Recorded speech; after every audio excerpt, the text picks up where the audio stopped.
All right. Hi, everybody. As usual, we're dealing with a technical difficulty or two. So we have one guest here so far, but we're actually going to have three guests, I believe. Is that right, Josh? I believe so. Yeah, really exciting. So we'll hold off on intros until everyone's here. Hi, is it Tara or Tara? Whichever you prefer. Really? Okay. Yeah. Hi. Well, hi. Yeah, we're already live because I didn't want to keep people waiting with nothing to look at, but we haven't really started yet. So we're just killing time, and hopefully Eliza will be here shortly, and then we can dive in. Um, so, is this your first live stream of the new year, Tara? Yeah. Yeah. Yeah. No other video live things so Yeah, far. 12 days nice. in. Yeah, I know. Uh, It's my first too. So I was saying I was having some technical difficulties myself. Usually it's the guests, but we're all here now. Hey, Eliza. Hey, how's it going? Good. How are you? Doing well, thanks. Awesome. All right. So we're already live, but let's go ahead and get started. So, hello, everyone, and welcome to Just DAO It, the podcast for people starting DAOs. I'm Adam Miller, and I'm your host. I'm also the CEO of MyDAO, which provides legal entity solutions for DAOs. We have a really exciting episode today. Three guests. It might be a new record. Maybe we've had three once before. Really exciting. And let's just dive right into intros. So before we get into the Just DAO It news report, where I will summarize recent DAO news and our guests will comment on the stories, I just want to do some quick intros. So let's go around and have each of you tell the audience a little bit about yourself and what makes you an authority on DAOs. So we'll go in the order I see people on my screen. So let's start with Josh. Thanks, Adam. Hi, folks. I'm Josh. I'm co-founder of Metagov and a computer scientist slash mathematician at the University of Oxford. And I do a bunch of research on DAOs. I build data sets on DAOs, including this thing called GovBase. You can look at it at govbase.metagov.org. And I help run DAOstar, which is the standards body for DAOs. So we work with a lot of DAO companies, DAOs, and builders to kind of set technical standards for the ecosystem. Awesome. Thanks, Josh. Great to have you here. And Eliza. Yeah, hey, so I'm a PhD student in political science at Yale, and I'm studying online democratic governance. And to do that, I'm working closely with a couple different DAOs and experiments in decentralized governance, and trying to look at the data and answer questions, usually about incentives and participation. And so, whether that makes me an expert, I'm not sure, but I don't think there's too many PhDs in poli sci focusing on that. So I at least think about it a lot, I guess. That's awesome. Yeah, so cool. All right, Tara, how about yourself? yeah. Hey, so I'm Tara. I'm also a political science PhD student, actually looking into blockchains and governance. My main project is Blockchain Gov, which is led by Primavera de Filippi, centered in Paris and Florence. I'm also a research fellow currently with Metagov and a associated researcher with the Weizenbaum Institute in Berlin. So what makes me an expert on DAOs? My whole thesis is around this concept of exit to community that a lot of DAO people would call progressive decentralization. So maybe not the biggest expert on tools on maintaining DAOs, but definitely spend a large portion of my days thinking around like, how do we get there? What's the governance? What's the ownership structures? What contingencies should we be aware of? And yeah. Awesome. All right. And we were getting a little bit of maybe someone was tapping on their desk or something. I'm not sure, but well, if it continues, I'll give another heads up and we'll see what we can do. It's great to have all of you on the show. Thank you so much. As always, the first half of the show will be the Just DAO It news report, where I will summarize each of about 6 news stories about DAOs. And we will dig into what we think is relevant about these stories for DAOs. Do we agree or disagree with the author, etc.? So, diving right in, the first article of the week is from Blockworks, and the headline is, Without privacy, DAO governance fails. But total privacy is not the answer. DAOs need a combination of transparency and selective private governance to succeed. I've taken a few quotes from the article that I will read, and then I will turn this right over to our guests because I'm sure they have more interesting things to say about this than me. The article talks about how on-chain governance, which they call the cornerstone of decentralized autonomous organizations, I think I would agree, was envisioned as the paragon of democratic decision-making in the blockchain industry. Yet, the promised utopia of fair and transparent governance has encountered a significant stumbling block: the lack of privacy. The current landscape of on-chain governance resembles a glass house where participants' actions are visible to all. The article goes on to say that the phenomenon of the bandwagon mentality looms large, and that social signaling and groupthink exacerbate these biases. So basically, this article, a major component of this article is arguing that we need private voting for DAOs to succeed. Now, I think this is interesting because I think about times I've been in any group of people. It could be a nonprofit leadership team or group of volunteers, could be in a for-profit company, and we're about to do a vote, and someone might say, well, would it be better if we do silent voting, or would it be better if we do something so that it's not just all of us raising our hands or going around the room one at a time and saying yay or nay. And it's always an interesting discussion. It doesn't seem to me like there's an easy answer. But what do you guys think as far as how this applies to DAOs? Is there an easy answer, or what does the data show? I guess I can take this first one because it's literally in the section that I wrote for DAO Science. I don't know if I can share links, but hopefully we can share this afterwards. But so a group of us wrote an entire sort of like section of the paper that we'll be talking about today, I guess, about granular privacy primitives. So speaking exactly to what the article was saying. Long story short, so these are folks like, Dan Bonet, Tobin South at MIT, a few others like Michael Zargum, sort of got together early on to talk about how exactly do we build, because we don't necessarily want like DAOs to go full private, right, or full dark DAO mode. There's still a rationale for public kinds of discussion, but we also do want to provide some kind of privacy, and this is like for very sort of like clear reasons. Some of them mentioned in the article. You mentioned other things like strategic benefits, like Constitution DAO operating at a significant disadvantage because its treasury was public, right? Mm-hmm. These things have economic consequences. So we want to enable sort of like a pick and choose a la carte mode where you can have private voting, maybe private treasuries, private membership, private payouts, but on a sort of a la carte basis based on what the DAO itself thinks should be possible. There's also kind of, if you go further than that, there's like questions around private execution. So like, if I have a bunch of transactions kind of arbitrary, like in the contract, do you want that to be private? That's like going even a little bit further than, these like little pieces of data getting privatized. I think clearly there are arguments for and against. I'll just say that in my mind, at least, I think for DAOs to be competitive with traditional organizations, which clearly, have almost an assumption of privacy in a lot of cases, they do need to upgrade to benefit from certain privacy primitives.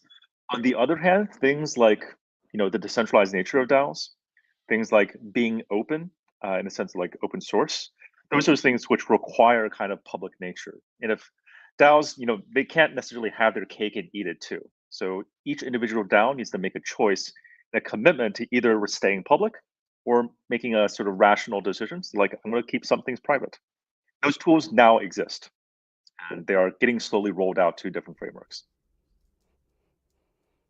That's really cool. Yeah, I guess even 6 months ago, it might have been near impossible for most DAOs to even make that choice because the technology was still being developed. Anything to add on this story, Eliza or Tara? All right, let's move on to the second. Oh, yeah, go ahead, please. Oh, no, I just wanted to flag one thing because, I mean, for me, Josh, summarized the gist of it, especially in terms of, mechanisms and tools and primitives when it comes to voting. I just want to emphasize the other aspect of DAO governance or like online communities. A lot of it is it's interesting, right? Because even before DAOs, we had this pseudonymous sort of online community nature, and people were already able to make decisions collectively, had various like tools and processes to do so. But for me, one of the things that I think about, or that came to mind in looking at this article, is also the sort of idea that to sustain these communities, in many cases, what you need is some sort of also social fabric to emerge between the members in that community. So, people continue to show up, people like hanging out with each other, etc. And that might be possible with a pseudonymous user on Discord who still has a whole personality and is a, person in that community. But once we obfuscate all of those social interactions that even precede any voting process or treasury on chain, these things might become difficult. So I think that's also an interesting sort of contention in the private, non-private. How much do we need it? What does it do to DAOs and their, ability to function and exist over the long term? Yeah, really interesting. Thank you. All right, let's turn to the next story of the week. This story is from The Block, and the headline is Barnbridge DAO settles with SEC for $1.7 million, agrees to stop selling crypto bond product. So a quote from the article, Ward and Murray, who are the founders or two of the founders of the DAO, used social media to promote the investment potential and returns associated with smart yield. Ward and Murray appeared as guests on multiple YouTube channels related to so-called decentralized finance. So-called, I don't know, isn't that what it's called? So-called decentralized finance to promote smart yield as an investment, the SEC said in its order. To me, just one major takeaway here is DAOs need to just consider legal implications of what they do and ideally hire lawyers, because any lawyer would have told these founders, even before asking for a retainer, don't say anything about investment products on social media, right? Especially if you're not going to register them with the SEC in some way. I think most DAOs know, even if it's just a native token, not even an investment product, that you need to be really careful about what you say for a good reason. The SEC or the court case of the SEC against Ripple, the judge was very clear in talking about, lots of different things that make something a security or not. And one of the things that helps is if you don't promote it as a way that people can make money by investing.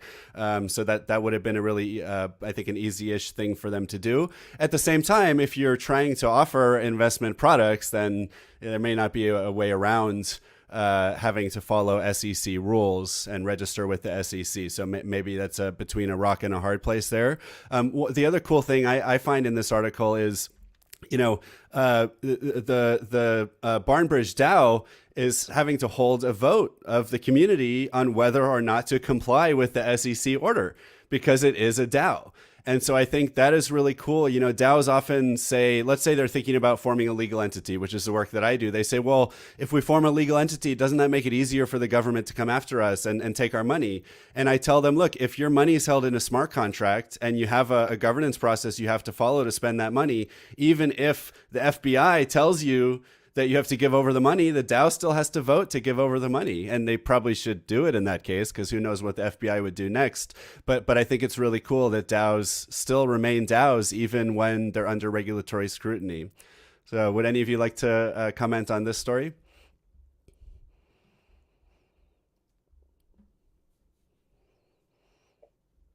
Maybe I can, or I'm not an expert on this, but through Blockchain Gov, I have the joy of talking to a bunch of lawyers a lot of time. And so one thing that strikes me here is a little bit the question, like, I like the fact that they're voting and that this is clearly then an internal discussion of governance also within the community, and, people perceive agency on the matter. The way that I understand it, also with the question of legal entities, and that is, a topic I'd love to know a little bit more about, or be more deeply involved with, is that even if you don't have a legal entity, you can just be classified as a general partnership, which means there's unlimited liability to all these members.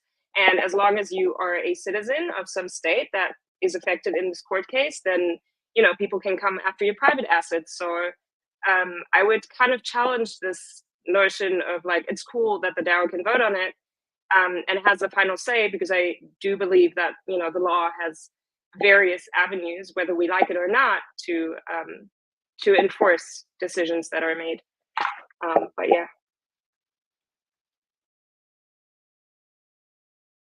Yeah, for sure. Very interesting. And that is, I mean, one of the easiest things a DAO can do to reduce its risk, at least from my view, is form a legal entity. And, as part of doing that, you do have to file documents with the government. And so you have to have at least one person who's willing to interact with a government. But I find that most DAOs do have someone in that position. I mean, you do have the DAOs of the world that aim to be totally anonymous. And I don't think there's anything wrong with that either. But I think in most cases, you can reduce certain risks by filing. Other thoughts? Maybe I'll just say one thing. And it's, it actually is in DAOscience.org. It's a very long paper, so it covers like a wide variety of issues. But the one of the things that we're kind of interested in is exactly this question of registration, like legal registration. And a group of us, including like actually a complete subset of the authors of the DAO Science paper, have been sort of thinking around this question around regulatory interoperability, which is tied to questions around regulatory equivalence, which have been covered by Prima's name was already mentioned, like the DAO model law, which was put out by Koala a while back. And the question here is, how exactly does registration work? You can register for a legal entity, and that makes perfect sense in a lot of cases. But like DAOs are, net native organizations, right? They would exist with or without the registration. And the question is, how can DAOs effectively speak and kind of comply and report to these, legal jurisdictions in ways that, let's just say in efficient ways, right? There are all sorts of ways in which traditional companies have efficient ways of, through registered agents, of communicating with legal authorities. And DAOs, because they're, on-chain native, they can benefit from, I think, perhaps more efficient ways. So this is like, the idea is like, we can ship this as a feature to make it cheaper for DAOs to adhere to and comply to legal regulations, if they choose to. Ultimately, it's still a choice of the DAO. But the question is like, there's infrastructure there that can be built, there's technology, and that is very much still an open problem for this ecosystem. Yeah, and I think that is one of the really cool projects coming from DAOstar is the whole project around a standard kind of reporting framework that maybe you don't even have to tell a government. Maybe you just tell the world certain things about your DAO, and maybe governments will see that as sufficient and perhaps even providing you with some legal protection. So yeah, really cool initiative. But if they're also private, how does that work? Oh yeah, I don't know. Yeah. We'll see. We'll see how this works. Yeah, for sure. All right. Next story for the week is from Cointelegraph. And the headline is UN Internet Governance Group to create trial DAO for public sector. The group didn't say what it would do with its DAO, but emphasized its potential to facilitate decision making. Okay, I think this is really cool because I feel like half the DAOs out there, they exist equally for two reasons. One reason is to achieve their mission, and the other is to experiment with starting a DAO. And I don't think there's anything wrong with that. Now, in the long run, like people aren't starting companies just to see what it's like to start a company. I mean, maybe that is something some people do. But I think in the long run, people will be more starting DAOs because they're trying to achieve something, and we will have figured out how to DAO effectively. But in the short run, there's a lot of experimentation that's needed. There's so much we need to learn about not only how to DAO, but what are the benefits of DAOing. And so I love that a UN group, which is, maybe one of the most well-known organizations in the world, the United Nations, is even experimenting with DAOs. It also scares me a little bit because there was a tweet from the same people who announced this DAO saying that the IGF and GBA partnership, those are, I guess, parts of the UN or members of the UN that are doing this, is a significant step forward in the global effort to standardize blockchain and cryptocurrency. Now, I can see standardization can be great. We were just talking about developing a standard method for DAOs to report information about themselves, but somehow it sounds scary to me if the United Nations is trying to standardize blockchain and cryptocurrency. That sounds like more in the vein of like a global central bank digital currency or something like that could have much more negative effects than positive. But still interesting to see that even the UN has recognized that there's something happening here with DAOs that they need to explore. Any thoughts from you guys? Yeah, I agree that at the high level, it's definitely pretty interesting to see this more mainstream adoption, I guess. And, they haven't really specified what exactly they'll be voting on or, what this DAO will be used for. But some of the language they use, I thought it was interesting. They really were leaning into this potential promise of, more efficient, transparent decision making. And so I guess, if you can make a large bureaucracy like the one we're talking about, make more efficient decisions, that's kind of an interesting, tangible use case. But you actually kind of nailed exactly one of my reactions are we going to see some, parallel to what we've seen with CBDCs, where, some type of co-optation, if you will, of, some of the blockchain promises, but through a centralized vein. So it'll be interesting to see how it pans out. But yeah, definitely interested to follow it. I was just looking at this and just like, wait, I really was expecting to see. It just smells like something Azim would be running. Azim from Gitcoin. It's like he's been conniving on getting the UN involved for a while. But I guess this is like the IGF group. Okay, so it's a little bit different. I'll just mention like a kind of funny story. I was talking to some like the UN folks at this like random meeting, and they were actually like really concerned about their own governance. It's just like kind of like a stagnant organization, even as perceived by people kind of inside running it, right? Senior bureaucrats in the UN, and there's this perception, both internally and externally, that the UN is kind of like a very slow-moving, conservative, doesn't really get that much stuff done. And the question is, how can the UN move fast enough to govern things? There was like questions about governing AI, but like very much similar questions around how to govern. Can it possibly govern things like blockchain? I think need to be a much more dynamic. I think there's a dynamic. It's even in the name. They're trying to be more dynamic. It's a dynamic coalition. But I think they need innovation in democratic decision making, in just decision making flat. I think it's actually kind of cool to see that they're willing to experiment with DAOs. Isn't that one of the things that we're doing in the DAO industry, is figuring out how to do more democratic governance better in ways that perhaps no one has even really thought about in a couple hundred years? I mean, back around the time of the American Revolution, everyone was talking about this idea of democracy and can it work and how do we do it and how do we do it better? But they had such different constraints from what we have today. And so now we have so many fewer constraints and so much more technology and more experience. And there's, I don't know if there's 10 or 100,000 people working, seriously on DAOs. Maybe that's a little optimistic at this point, but I think those are the problems we're trying to solve, and they really can be applied even at the international governance level. Maybe just focusing on something that Josh also said, with like the way that internet governance works right now. I'm actually not surprised that they mention or highlight this aspect of transparency in decision making, and maybe, or I mean, I don't know what this is about, but like the idea of getting more people involved. And one of the things that came to mind for me is ICANN, kind of like the big organization governing internet names and numbers right now.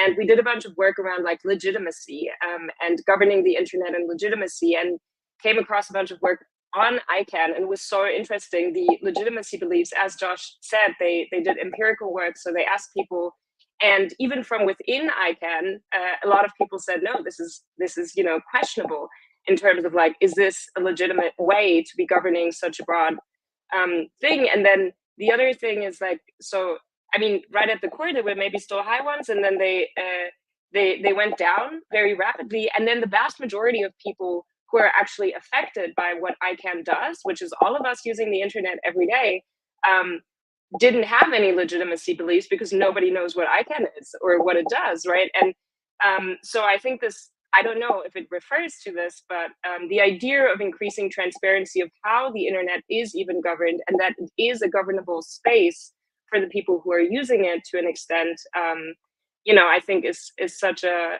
important factor going forward, and would love to see them experimenting with DAOs to do that.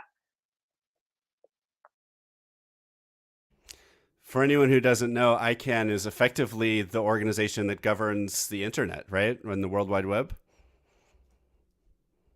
But it's controlled by probably a board of 25 people or companies. Something like that. Yeah, I think there is nation state involvement. There have been a lot of attempts at decentralizing ICANN a little bit as well, like taking it out of the US focus, etc. They, I think they're very well-meaning in what they do, but still, as you say, it's an organization with incredible power that a lot of people are just not aware of, and that is having maybe a hard time governing this domain transparently or encouraging participation, which would be cool. Yeah, for sure. All right, the next story of the week. This one is from CoinDesk, and the headline is, ENS token jumps 50% as Vitalik Buterin hails it as super important. The token touched the highest level since April, and volume increased more than 600%. All right, well, this one is fun for me, partly because it is a great story, and partly because I'm also a person who has aped into ENS tokens in the past and even recently. The ENS token is the token, the governance token for the Ethereum name service project, which is where you get your .eth domains. And to my knowledge, it's the only major, at least by far the biggest kind of namespace project in blockchain. Although if you guys are aware of others, would love to hear that too. And so I own, AdamMiller.eth and my usual nickname, the Thriller.eth and stuff like that. And I think most of us would have already known that it was super important, but it's always nice when Vitalik weighs in on things. He writes some great papers and obviously has some really important perspectives on everything as the founder of Ethereum. So if anyone's not aware of this project, check it out. And like most, I think it's fair to say most crypto projects, it's governed by a DAO. That's effectively what it means to have a governance token, is that you're doing some kind of on-chain governance where you know who gets to vote and how many votes they get by how many tokens they hold. Any thoughts on this?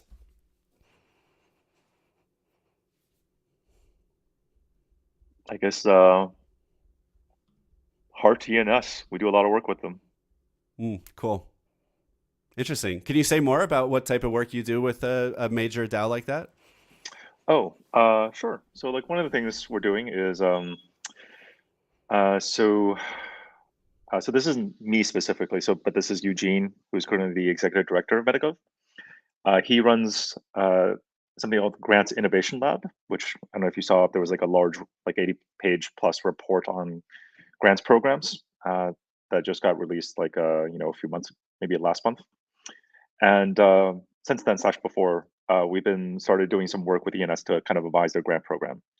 Separately, I think we got a small grant from them to, long story short, have a way for a DAO to publish, basically, we were talking about like sort of reporting data, to report data through their ENS. It's basically kind of equivalent to, if you're familiar with DNS, there's this thing called, you can use like TXT extensions to kind of publish information. It's used for like verification, things like that. We're kind of doing the same thing with ENS.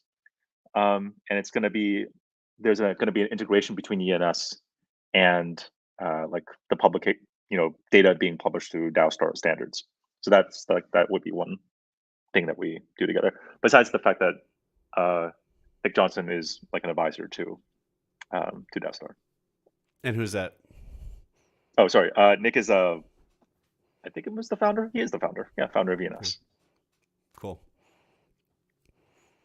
Awesome. Any other thoughts on ENS? I mean, I'm right to say it's by far the largest kind of namespace project in blockchain, right?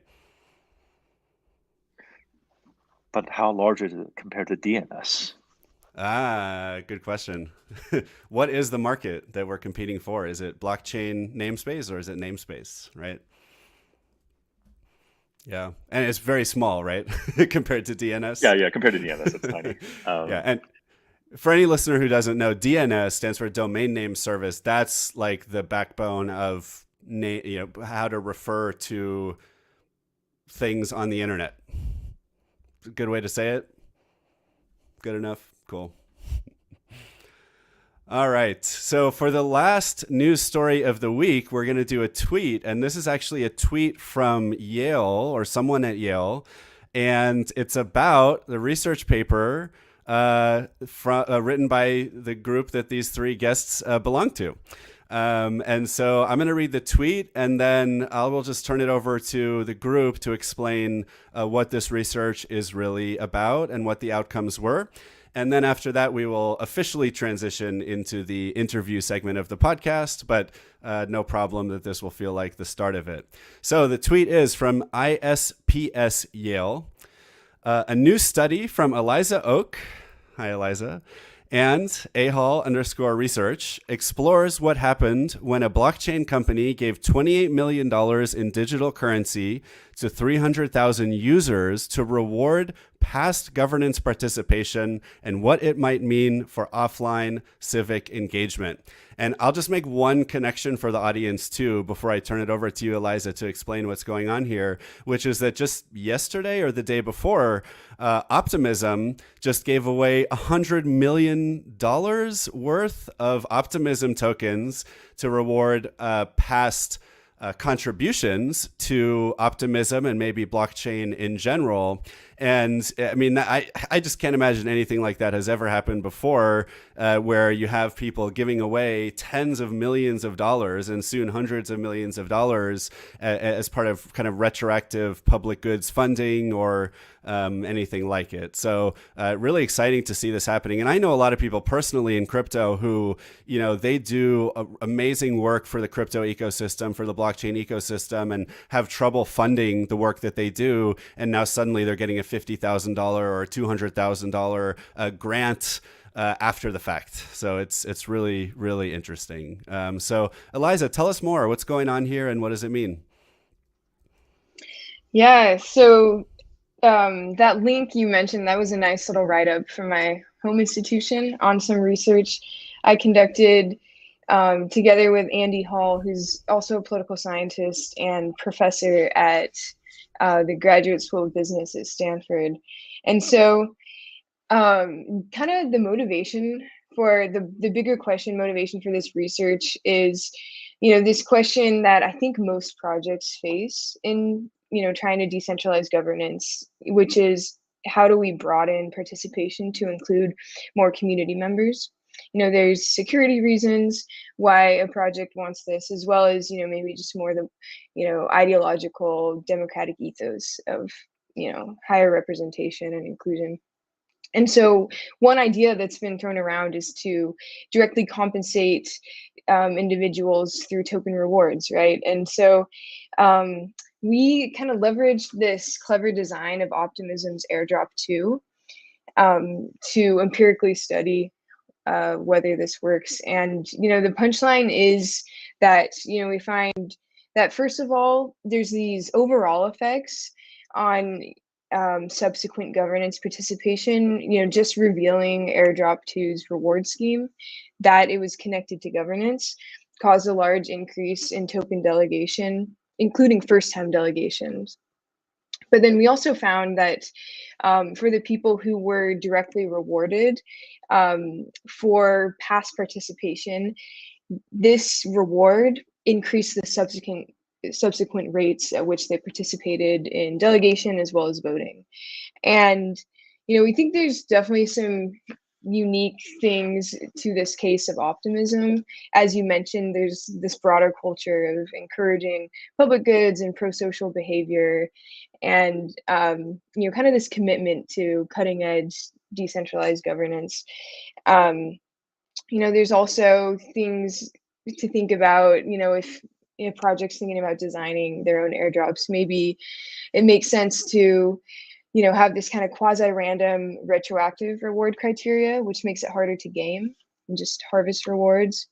And then, focusing on past governance behavior, and promising this future sequence of rewards. So this wasn't just a one-off instance. And so, yeah, this paper, it's kind of an academic style paper, just diving into both the data and then some broader lessons for participation.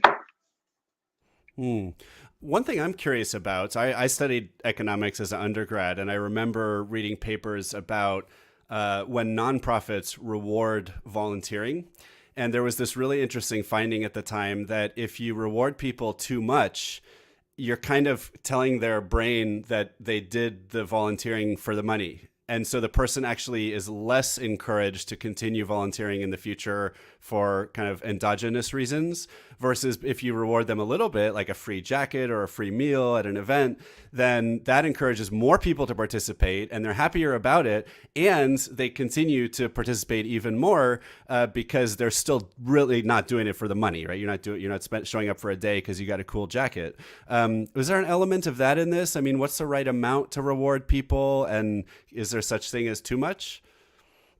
Yeah, I think that's a super interesting question, and one I've kind of thought about specifically related to, how much should you change the eligibility criteria for the reward moving forward? Because, for some of the reasons you mentioned, and also just, making it harder to game, right? Try to discourage just mindless delegating if people know that's always the thing that's rewarded. And there's also this question of, how cost effective and sustainable is this long term to set up this expectation down the road? And so, I think these are pretty open questions that you touched on, and, kind of project dependent. So that's a really good point, though. So I want to try to touch on that in a little more detail in terms of so there's a lot of gaming that happens in crypto when people know what they're going to be rewarded for. I mean, this happens in life in general, right? You have to be really careful with incentives because people will find ways to game them. And I think especially on the blockchain, that's really easy to do, because if you tell people we're going to reward you for voting, people will just go mindlessly vote as much as possible. And that may not be what you're really going for, even though you are trying to encourage more voting. So I think what you're suggesting is actually that's a benefit of retroactively rewarding people, is that they don't know what they're going to be rewarded for, except that there is some group involved, or maybe it's the whole community that's going to decide later what behaviors have actually been productive recently, and let's reward those. And so now really you're just telling people, find ways to be productive, right? And then you might get rewarded for that. I think that's really clever. Is that a fair assessment of what you said? Yeah, for sure. I think that's definitely an important part of what's going on. This the fact that people who received the airdrop reward didn't know what would be rewarded or how much, but there was kind of this broader culture and, hinting at there will be future subsequent airdrops. We have this prioritization on pro-social behavior. So exactly. And then, there are interesting questions too on this point that I'll just flag really quick about, thinking about how to design airdrops in the first place.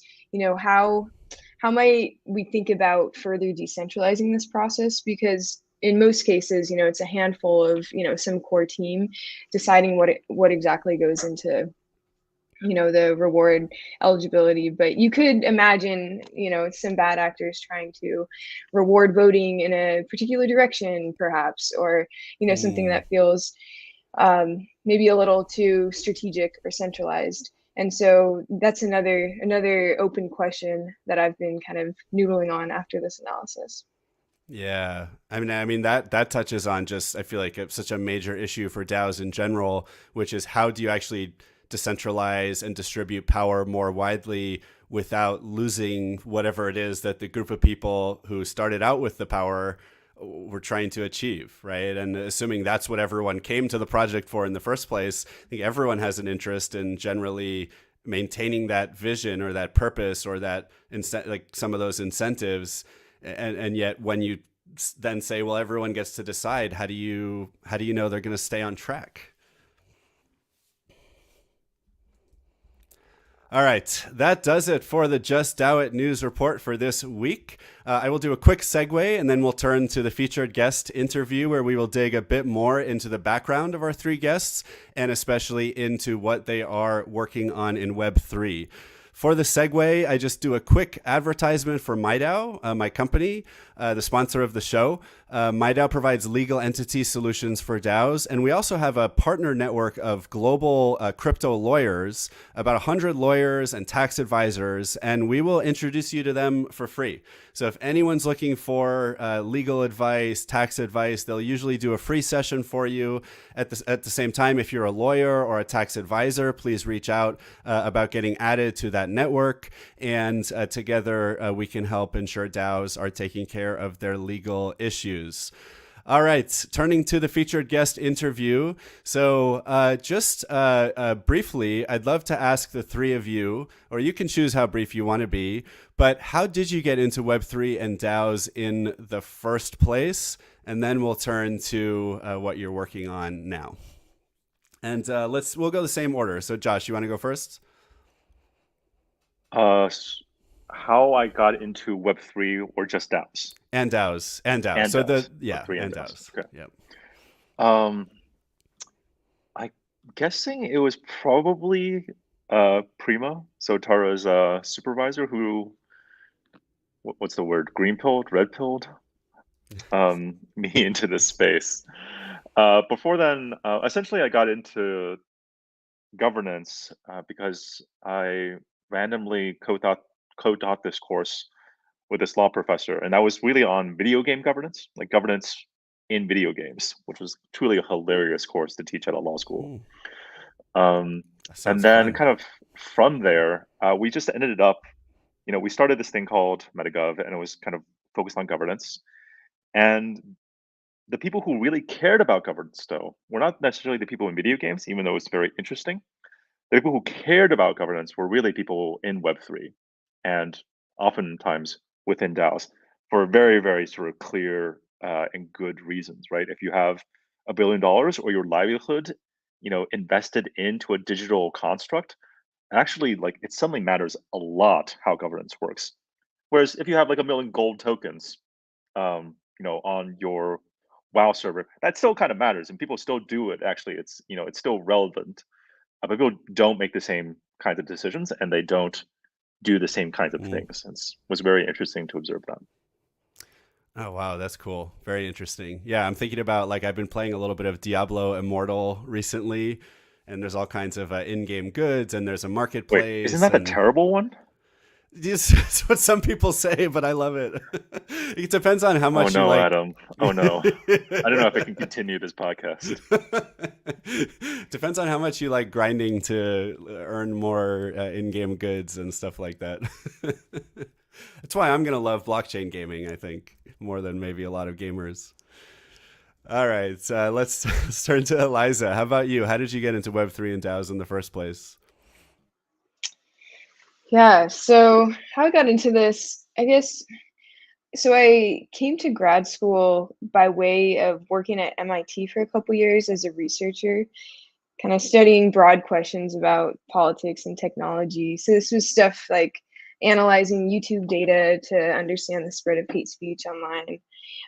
But kind of with this background and interest in tech and politics, I started my PhD and was thinking a lot about political economy of development in Africa and cross-border payments. And from there, I started hearing about cryptocurrencies being used in interesting ways.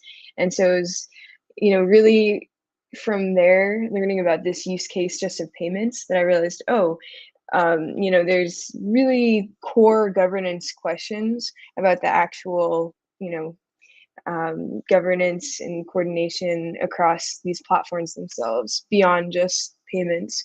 And so from there, I kind of just, went down the decentralized governance rabbit hole, if you will, and got pretty excited about the data opportunities to empirically study some of these theories, and got connected with really interesting people in this space, and here we are.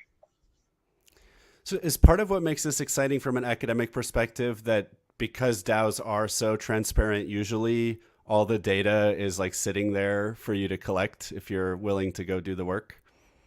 Yeah, absolutely. For me, as someone who does a lot of kind of quantitative, empirical social science, I honestly think there's some parallels to, think of like the study of social networks where, there's just kind of this explosion in the ability to test different theories at scale and at a granularity not possible. We see that in econ too. Now people study different incentives and auctions and online marketplaces in ways that could only kind of be theorized before. So absolutely, I think, kind of this idea of DAOs as laboratories for studying democracy is super interesting. Wow. Yeah. So in some ways, the flip side to, people are often so concerned about their own privacy, which I can understand, especially in some circumstances, but there's also these positive externalities of not having privacy in all the time, that the way we live our lives is suddenly available for study and research, and for people like the three of you to help figure out how we can all live better. I think that's really cool. Yeah, that's true. All right, Tara, how about yourself? How'd you get into Web3 and DAOs in the first place? So for me, it was kind of related to what Eliza just hinted to. It was actually like a longish sort of process, but I did my undergrad doing economics predominantly because I was like, oh, I'm going to change the economy. Went to college, was like, this is not going to do it. Got interested in a bunch of like heterodox economic theory. But then also fed up because I was like, these are great ideas, but as Eliza just said, and this maybe in the economic context, they were just like theories or concepts or, Soviet Union experiments that had not turned out so well. And yeah, kind of a little frustration there. Got into or introduced to Bitcoin then towards the end of my undergrad, and kind of thought, crypto communities were this really interesting space of experimenting and in a lab-like sort of setting with voluntary communities rather than coercing anybody to participate in this economic experience, but yeah, just to test out what certain things could be, and that kind of got me interested in the whole blockchain thing, and went down the rabbit hole, hung around lurking for a couple of years, and got into a bunch of online arguments with people. So this was not so long after like the Bitcoin scaling debate and stuff like that. And people were like, no, Bitcoin cannot change. And I think that's really what triggered my governance sort of interest, because I was like, no, I'm sure it can. Or like, if it really can, like prove it. And yeah, so a couple of years after that sort of experience, I went to do a master's, and that was all around like the governance of Bitcoin, and how even if maybe we don't see it changing as drastically, there is active governance, there are things being added, there is a process, and yeah, then like the kind of segue into DAOs, I guess, came naturally. As soon as they started popping up more, was obviously so excited following all the drama of the DAO hack and those things. And yeah, what kind of keeps me here is a little bit also the people that I've met through the experience of studying blockchains and governance, and especially DAOs, which I think, it's fascinating that it brings together such a interdisciplinary sort of group of people, but who are so genuinely open to learning together and sharing that kind of journey. I have never had that anywhere else. And yeah, so it's still here. Very cool. All right. I have a follow-up question for you, which is a question that I have debated with many folks. It may be purely philosophical or epistemological, I'm not sure, but is Bitcoin a DAO?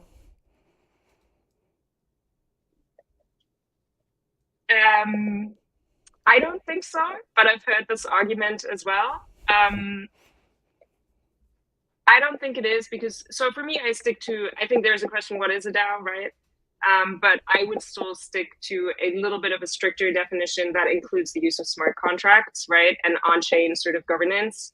And even though maybe miners can signal in certain ways, etc., that to me is maybe not enough. It's definitely an online community that is governing itself in on-chain and off-chain ways, but yeah, to me, not quite fitting into the DAO definition that I hold.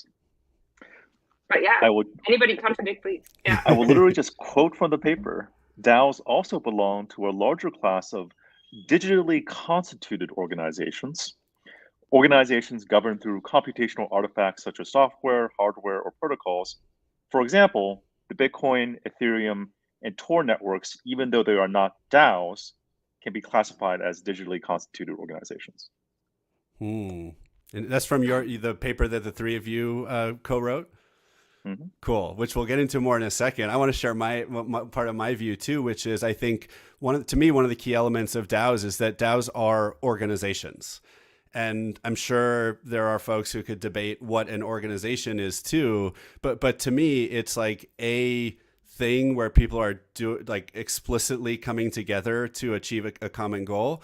And I feel like Bitcoin is just not an organization, right? It's a protocol. It's a money. It's a currency. It's an asset. It's software. It's all these things, but I don't think it's an organization. That doesn't feel fair. Like an organization is usually, I guess, like a smaller subset of people doing something in a larger group, and Bitcoin is like the larger group. So to me, it just doesn't feel. It feels more like what you just said, Josh. Okay, let's turn to this paper. So I know one of the reasons you were all excited to come on the show was I think you recently published this landmark paper. So tell us about the paper. What is this paper? What's going on here?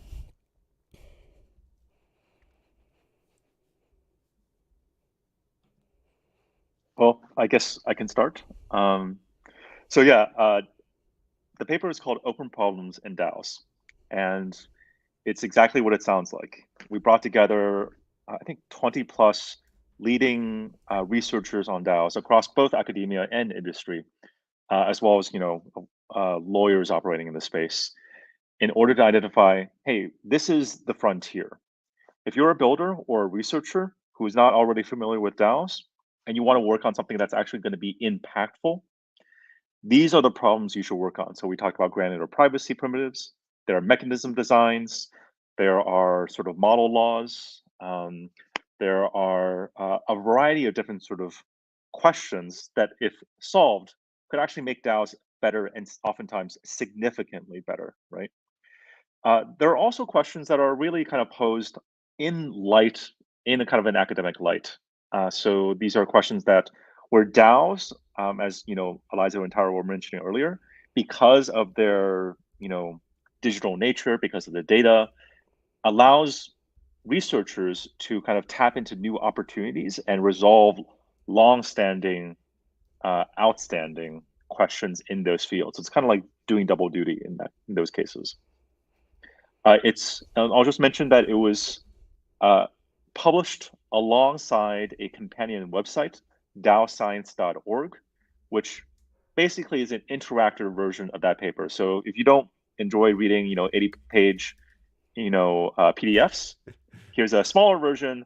It's more chunk size, and you can sort of click through it. And there's other resources on top of the open problems themselves there. Wow. That's awesome. All right. Well, we have a lot we can dig into, but would either of you like to add anything else about introducing what this paper is to you? I can maybe add one thing that I find so incredibly important. So beyond, saying this is the frontier, this is what can be impactful to work on, both in terms of like rendering new academic knowledge, but also, furthering the concept and practice of DAOs. I think what for me also stood out about this project and that I'm excited about is the number of people that came together to work on it, and showcasing also the interdisciplinarity of the phenomenon, and kind of, holding up this flag that says, no, this is not just silly kids on a Discord server. And it's like a serious thing. Like, we can have the fun, silly side, and I'm so for it. But let's also be serious a little bit and grown up and be like, hey, this can really impact various fields of knowledge. This can change things where we see problems, if we do it in a thoughtful and mindful sort of way. And just having that group of people, many of whom, have like long-standing academic, I don't know, pedigree in the various fields, and those people coming together and saying like, yeah, we would like to contribute to this paper. We're interested in that. I think is really important for me to point out, and especially also in a time like I saw, I guess like in November or something, some tweets that were like, "Oh, DAOs are dead," or like, "This is the ultimate bear market. I'm leaving," whatever. And I'm like, no, there's something interesting here, beyond the market even, and we should look at it and we should care about it, and others do too. Yeah, I love that. I think, you guys both summarized it super well, and I would just, highlight again how exciting it is to me how interdisciplinary this is, just because I think sometimes academic disciplines are a little too siloed and don't communicate enough, but this topic especially just shows how productive it is, and how well suited this topic of DAOs is to combine political scientists and computer scientists and economists and lawyers and others to tackle these super interesting broader questions that touch on everything that we're thinking about. It is so cool, and I love the cover page for the paper lists about, looks like 20 authors from 20 organizations, but many are members of more than one of the organizations. Is that about right? Maybe 30? Yeah, and I will say it was a coordination. I'd say a successful coordination challenge for us, but yeah. No, it's great. Yep. I also want to give credit to, Tara was actually extremely instrumental in organizing a bunch of these workshops, so that we conducted at like DevCon, DevConnect. I think we had one at ETH Denver and some online ones as well, where we brought together not only the researchers, but also just like DAO practitioners, talking to folks who are building DAOs, running DAOs, or building tooling for DAOs, and really trying to ask them, like, what do you think is a problem, right? Don't just take our word like some bunch of academics. What's actually, like, what do you think needs to happen for DAOs to be a thing or to be more successful? And while we've tried to acknowledge some of those folks in the acknowledgements, I just want to sort of like make it clear that it really has been kind of an ecosystem effort, and we're so grateful for the participation of everybody that came into those workshops. Yeah, that's so cool. That's so cool. I want to touch on something Tara brought up, which is how, over the past year, especially in the bear market, you see some people tweeting DAOs are dead, or this is, I think one of the founders of a maker, no, maybe not maker, one of the major DAOs that went effectively out of business or had to restructure, wrote a paper or an article called like, "This is why DAOs don't work," something like that. And I think you just like look at companies or other organizations, right? What percentage of organizations fail? Like, I don't know, 80%, 90%. I guess that's the famous, often quoted stat, whether or not it's exactly right. But just because 80 or 90% of organizations fail doesn't mean organizations are a bad idea. It just means yours unfortunately failed. And there could be endogenous, exogenous reasons for that, not necessarily your fault. But I think a much productive way of funneling that type of energy is to say, how can I or how can we do better next time? Not, DAOs are dead just seems frankly kind of ridiculous. Not to mention just that there's so many DAOs being started all the time, every day, on every topic you can imagine. And people in the space generally are more excited about DAOs than ever, from my view. Do you all agree with that?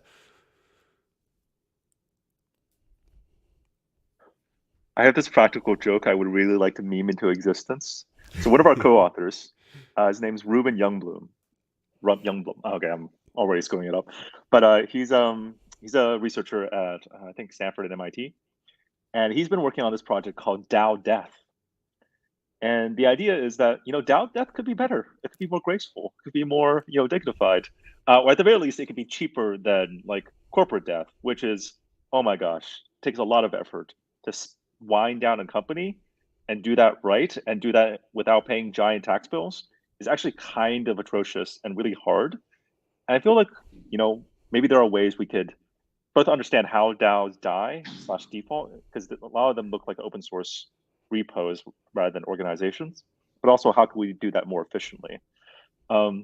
If you ever do mention this, please refer to Ruben in the future as the DAO Reaper, because I think that would be truly hilarious. Can I say, like, we actually, or like in a other thing that I was involved with together with other internet, like we ran a DAO death salon where we had a whole thing. I was not actually aware that Ruben was also working on this right now, but a whole workshop and ritual around DAOs dying during Shelling Point in Berlin last September, I think it was. And with exactly that focus. So one of the interesting thing is like noting causes of death. We came up with a list there. Interesting. Also, we have the data of like how the DAOs are dying, right? Is it people on Discord, messages dropping? Is it websites being shut down? Is it tokens not moving anymore? Is it, votes not being cast on Snapshot, etc. Stuff like that. Very interesting, which obviously comes after a cause, which could be anything from a rug to, just not fun anymore to whatever. And then this kind of idea that the DAO is an organization that's interesting as compared to traditional organizations, maybe in a way, because it is like tethered to the blockchain, right? There is like this organizational skeleton that just remains there as long as the blockchain continues. So we started doing this, maybe a little bit esoteric, but belonging to this idea of like, let's make DAO death more fun. A ritual of purging and manifesting, and we had a fire lit and like a little spell cast. It was amazing, actually, of like releasing the souls of these dead DAOs, back into the ether, even though their technological skeleton remains blockchain bound type of thing. But yeah, I think it's an interesting phenomenon. I think we have so many resources when we look into traditional startup world, like there's a startup graveyard, I don't know if you know, that lists projects and causes of failure. There has been an attempt by Nathan Schneider and some other people as well, I think it was incorporated in like Gnosis Zodiac or so, of starting to list these projects, and there's so much that we can learn from them as well, to not just focus on these success stories of like, I'm obsessed with ENS and all of these cases, and I love us studying more. But let's also look at what we've done over this DAO boom cycle before we get into the next one, maybe, and take it one step further in a fun way, ideally. So yeah, pro fire and purging. Yeah, very interesting. Very interesting. Sometimes the money even gets stuck on chain, right? I mean, I guess I was in a way part of a little experiment. I'm almost embarrassed to say what it was called, but there was the fart token. It's a Farcaster thing. And it was basically just a big joke. But in like 2 hours, there was 10 ETH, in the smart contract before people realized there was a bug in the smart contract and we'd never get the money out, and like no matter what we tried. And so the project was relaunched later, but those 10 ETH are stuck there forever. And I don't think that ever happened with traditional organizations. And so it is interesting how those skeletons can survive forever. Let's dig into the paper a little bit. So maybe each of you could pick in any order your favorite open DAO problem or open problem in DAOs, or otherwise maybe your favorite takeaway from the paper.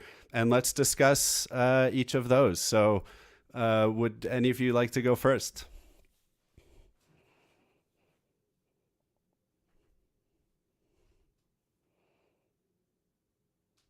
Okay, I guess I can get started then.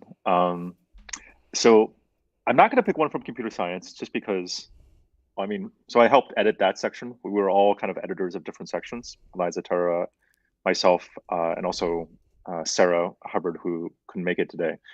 But I thought there was parts of the economics section were like very, very interesting to me. So that was a lot of people contributed to that, but I think a substantial section was contributed by Jason Potts and Chris Berg from RMIT. So they're economists at RMIT.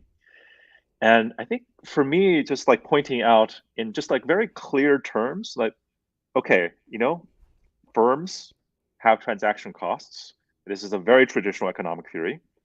And if DAOs want to be competitive with firms, they need to reduce their transaction costs. And there's like different breakdowns possible and a lot of sort of like stuff that goes into the details of how to measure that, how to reduce it, where it might be possible. But like posing that as effectively the grand challenge from kind of like a, how do I say it, like for an institutional account of DAOs, it's really sort of adding up all the different costs that starting a DAO imposes. And this goes beyond just like the, like gas costs, right?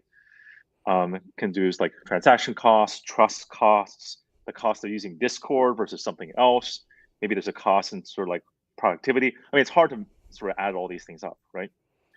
But adding all that up is kind of the grand challenge from an economics perspective. And I thought that was like actually very helpful for me to get like a very clear sense of like, this is exactly how like a well-trained economist define this problem and think about it.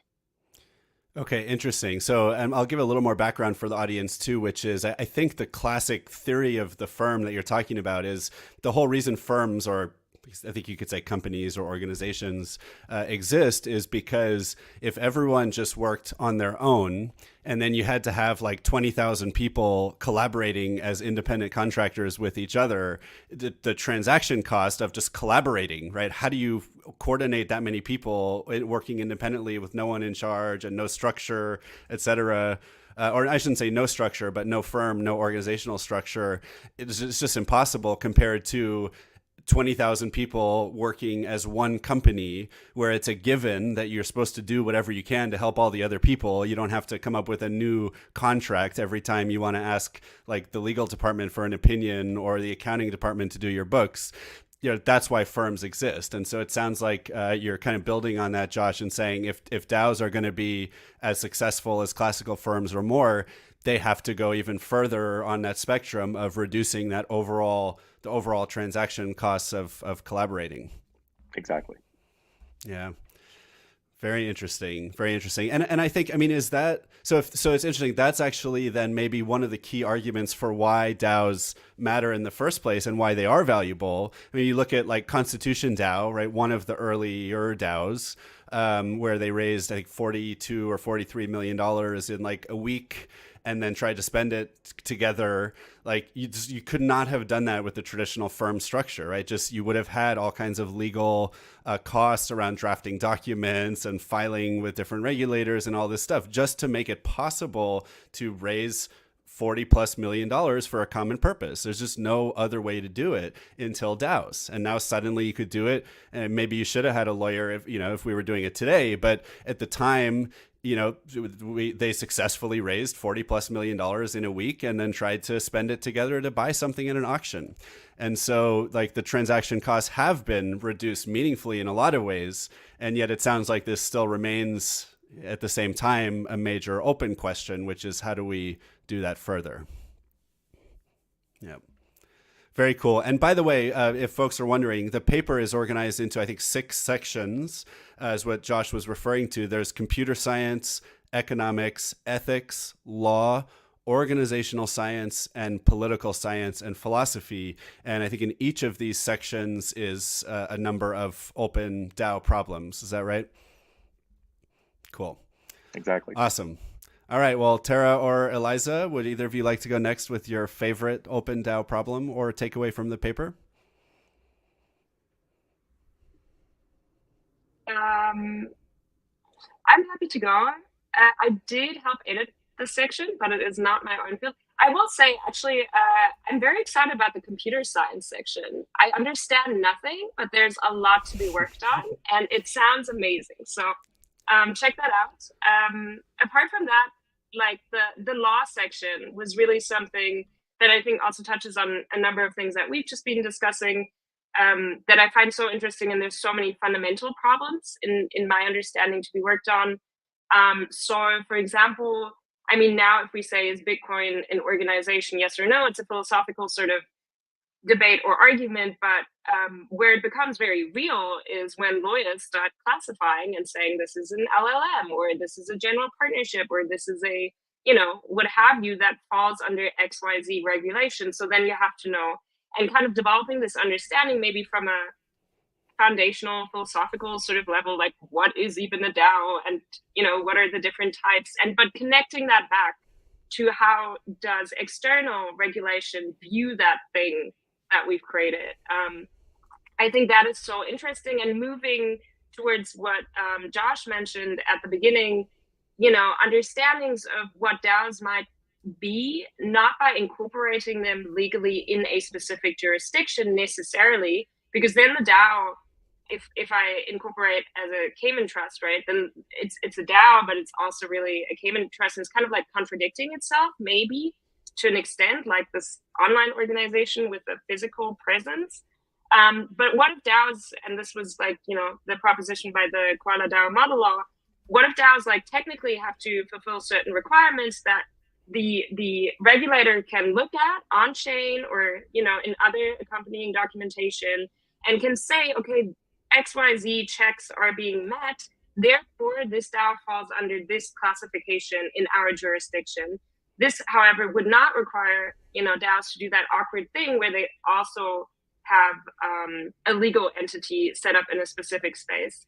And why I found that question so interesting, and this is, me thinking about my own interest, is really this idea that I work on, right, exit to community, which comes out of this idea of like, why are big internet platforms and sharing economy platforms like Twitter or Airbnb and Uber, why aren't they run by the people who use them and contribute to them and like drive the car or create the content, etc.? Why don't we have a say in those platforms, and also maybe a revenue share, and I mean including employees, etc.? And the governance would be a different thing.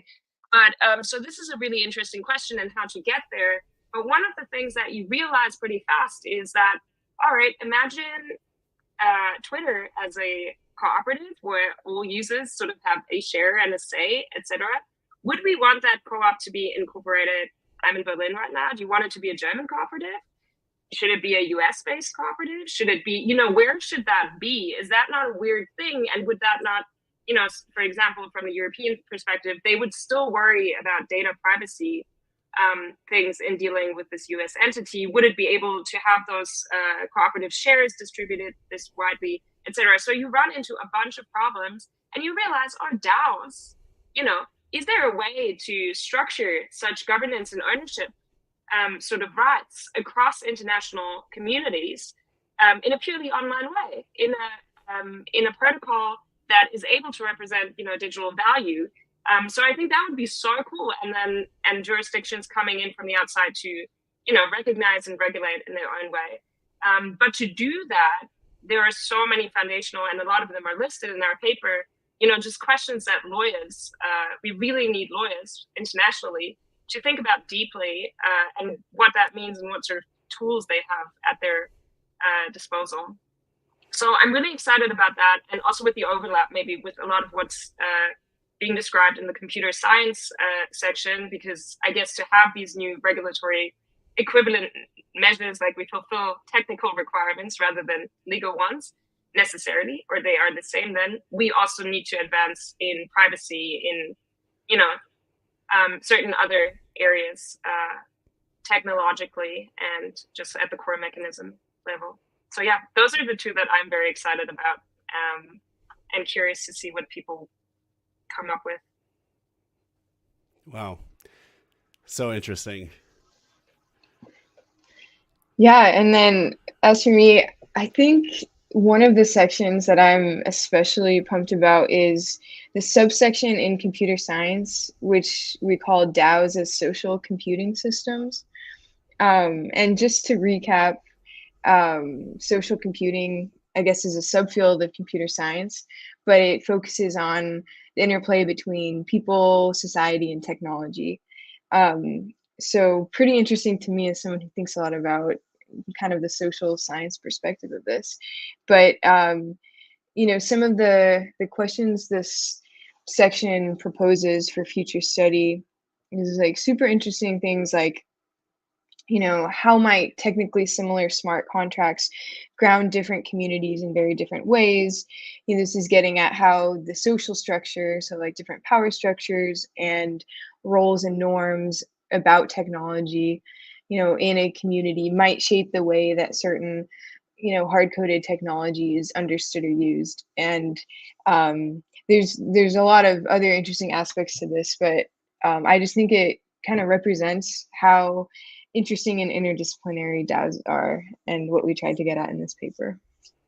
Yeah, it's so true. I mean, I feel like you can say on any number of these disciplines, you can say like DAOs are inherently a legal thing, for example, right? Because organizations, I think from a legal perspective, are inherently a legal thing, right? But then you can also say DAOs are inherently a social thing, because they're all about organizing people in a new way, or people and resources. And so they're inherently a social thing. And of course, they're inherently a computer science thing, because they're all based on, running on code. So it's amazing that, and not just interdisciplinary, but like at their core, like leveraging the complete fields of each of these disciplines, right? Like just so meaningful to each of these disciplines. It's just incredible.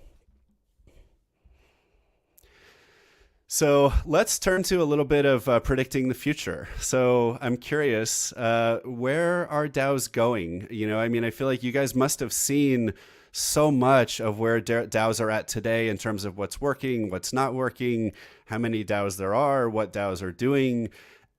What can people expect to see in the coming year or in the coming years in the world of DAOs? And again, I'll open it to anyone.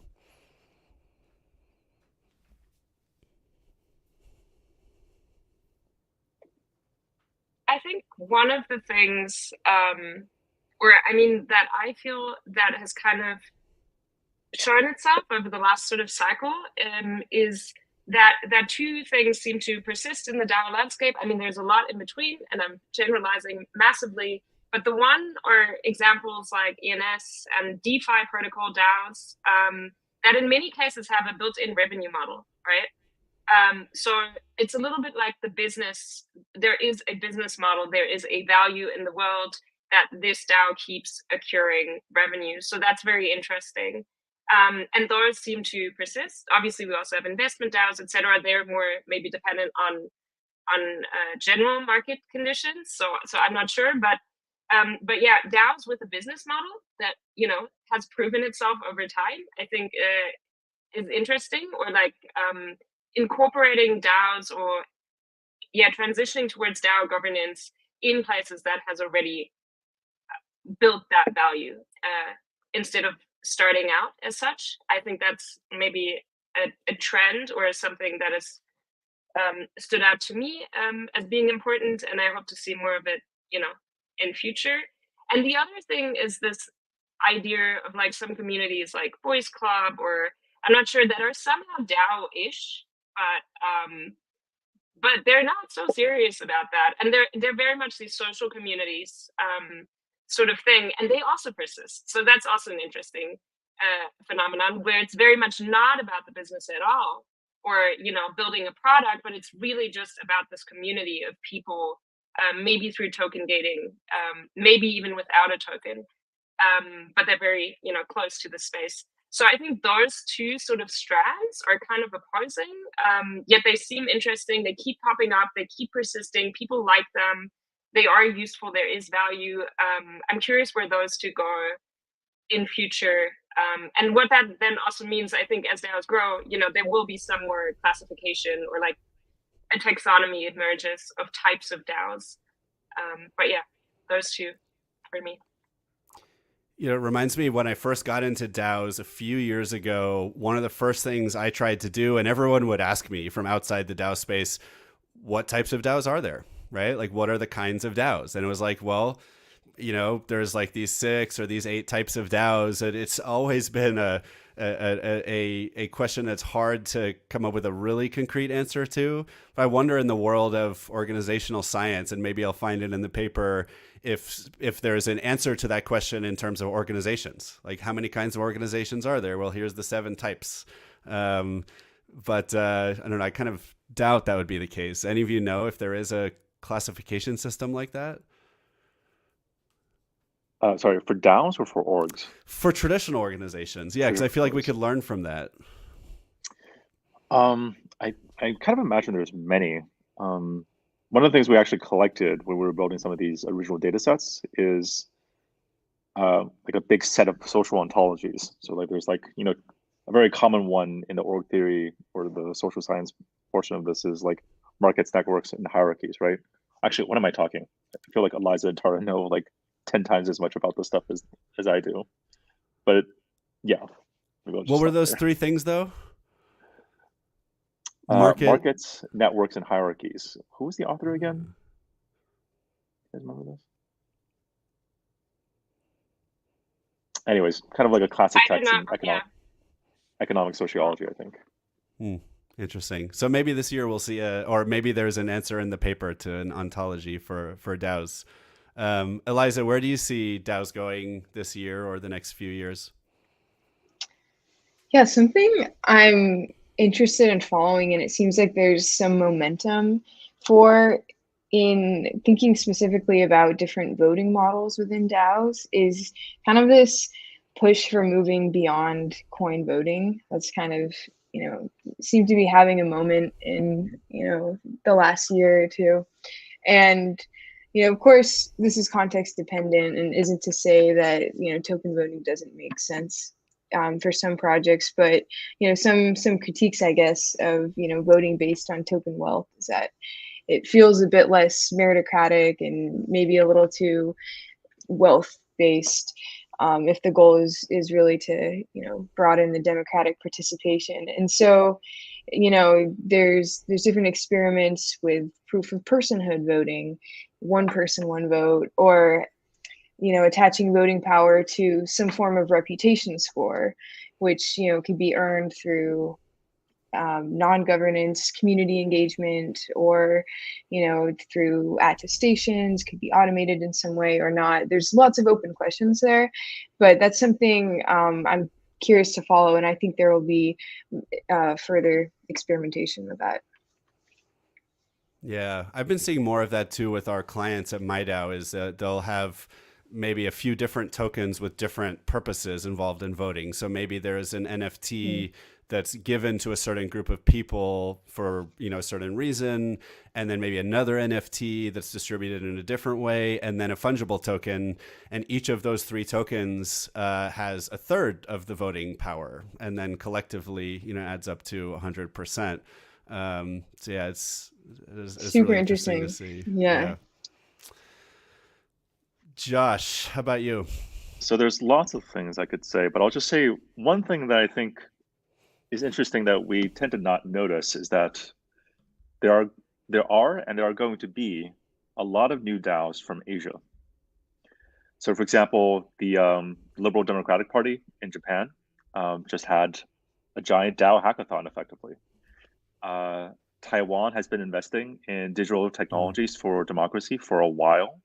They're often some of the most sort of forward folks in adopting these kinds of new technologies. Similar things happening in South Korea with different overtones. There's a big kind of like Web3-ish, Suzalo-esque event happening in Chiang Mai, very likely this fall. And I think what's going to be interesting for me is to see what kinds of DAOs emerge. I hope that they won't be just copies of the ones that we've seen in, US, Europe, and the West, that they'll have new designs, new narratives that, follow on the cultural patterns and the history of organizational development and, let's say, collectivization in those different cultures. I think it'll ultimately make the DAO ecosystem so much more vibrant and so much better. Very interesting. Yes. All right, let's do a quick lightning round because then we have to conclude, unfortunately. The lightning round is, would any of you like to share a favorite DAO or a DAO that you recommend people who are new to DAOs check out to get involved or learn more about how DAOs work? So let's go, Josh. Um, so one of my favorite, it's mostly a DAO. It's like a little bit confusing, kind of on the margins, but it's a DAO run by this company called Henny, though I think that they recently renamed to DBuy. And what it is, it's a DAO of cancer survivors, or actually, more specifically, it's a DAO composed of mostly people who have gone through breast cancer surgery. And what happens in those surgeries is there's almost always some sort of pathology taken, basically cells taken from, a person's body, then put into storage into what's called a biobank. And there's all sorts of, complicated issues around the rights and the rights management of those samples, because it's literally a part of a person's body, right? But it's also, those samples get used in medical research, the results of which often, have, pretty significant implications for people whose samples are being tested. And what this DAO is doing, what this company is kind of shaping, is helping organize these patients so that they can get back control over, or have some sort of control or say over their literal bodies, which I think is such a cool thing. And it's a really cool use case of blockchains as a way of placing these kinds of rights management issues and these coordination issues really front and center.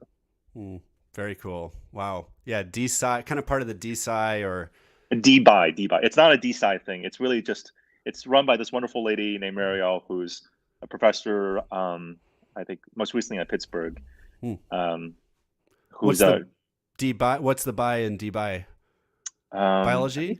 I think maybe biology. Okay. Yeah. And DSci would be decentralized science. All right. Yeah. 30 seconds each. Eliza, favorite DAO or DAO you recommend people check out? Yeah, one that's pretty interesting. I guess, this collective is still pretty early on, so has plans to eventually decentralize governance, probably in the form of a DAO. But it's called Afropolitan, and it has the ambitious goal of basically being an African network state ultimately. And this would be comprised of African citizens, diaspora members, and then different allies, as they call it. And it's a pretty interesting, diverse population already, with many different backgrounds and reasons for wanting to be involved in this blockchain-based collective. A lot of it rooted in dissatisfaction with real-world institutions and feeling like the nation-state experiment failed there. So it's it's a pretty bold vision, but pretty interesting. Cool. Tara?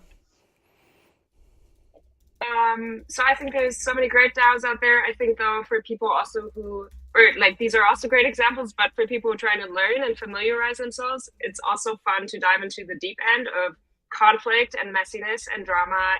And I would recommend recent Nouns DAO and also current Arbitrum DAO, which I'm like, wow, this escalated. So yeah, enjoy it also. Like, it's part of it.